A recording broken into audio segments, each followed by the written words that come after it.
வணக்கம். சற்று முன் கிடைக்கப்பெற்ற ஒரு மிக மிக முக்கியமான செய்தி ஒன்று வெளியாகியுள்ளது. அதிமுகவில் சிறந்த தலைவர் என்றால் அது ஓ பன்னீர்செல்வம் தான், ஒருங்கிணைப்பாளர் என்றால் அது ஓ பன்னீர்செல்வம் தான். அவரை மீறி அதிமுகவில் எந்த ஒரு நடவடிக்கையும் செய்ய முடியாது. பெயரளவிற்கு பொதுச் செயலாளராக எடப்பாடி பழனிசாமி அவர்கள் இருந்தாலும் நீதிமன்றத்தின் இறுதி தீர்ப்பு வரை பொதுச் செயலாளர் என்ற பதவியில் பொம்மையாகத்தான் எடப்பாடி இருக்கிறார்.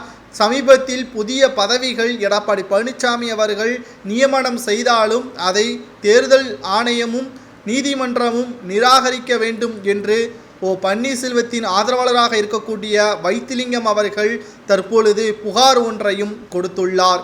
அனைத்திந்திய அண்ணா திராவிட முன்னேற்றக் கழகம் என்பது புரட்சித் தலைவர் எம்ஜிஆர் அவர்களால் உருவாக்கப்பட்டு புரட்சித் தலைவர் ஜெயலலிதா அவர்களால் சிறப்பாக வழிநடத்தப்பட்ட அதிமுகவை துரோகி எடப்பாடி கையாடல் செய்து விட்டான் என்று தற்பொழுது அதிமுகவின் தொண்டர்கள் இணையதளங்களின் மூலமாக விமர்சனங்களும் செய்து வருகிறார்கள்.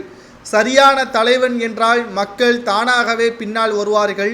எடப்பாடியால் ஒரு தேர்தல்களில் கூட வெற்றி அடைய முடியாத ஒரு சூழல் இருக்கக்கூடிய நிலையில் அவரை எப்படி தலைவராகவும் அதிமுகவை ஒப்படைக்க முடியும் என்ற கேள்வி இங்கு பேசப்படுகிறது.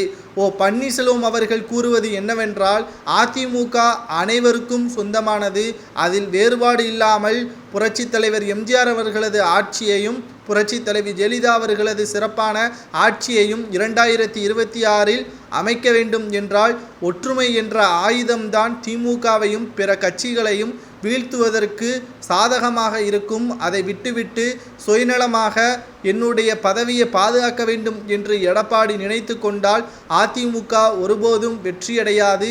மாறாக டெபாசிட்டை இழந்து எதிர்க்கட்சி அந்தஸ்தை இழக்கக்கூடிய சூழலும் உருவாகும் என்ற விமர்சனங்களும் முன்வைக்கப்பட்டு வருகிறது. இதனால் அனைத்து இந்திய அண்ணா திராவிட முன்னேற்றக் கழகத்திற்கு மிகப்பெரிய ஒரு பேர் இழப்பாக அமையும் என்ற தகவல்களும் இதன் மூலமாக நம்மால் பார்க்கவும் முடிகிறது. எடப்பாடி பழனிசாமி அவர்கள் நினைத்தது ஒருபோதும் நடக்காது என்று ஓ பன்னீர்செல்வம் அவர்கள் கூறியுள்ளார். விரைவில் ஓ பன்னீர்செல்வம் அவர்கள் அதிமுகவின் பொறுப்புகளை ஏற்பார் என்று வைத்திலிங்கம் அவர்கள் கூறுவதை பற்றி உங்களது கருத்துக்களை கமெண்ட் வாயிலாக கூறுங்கள்.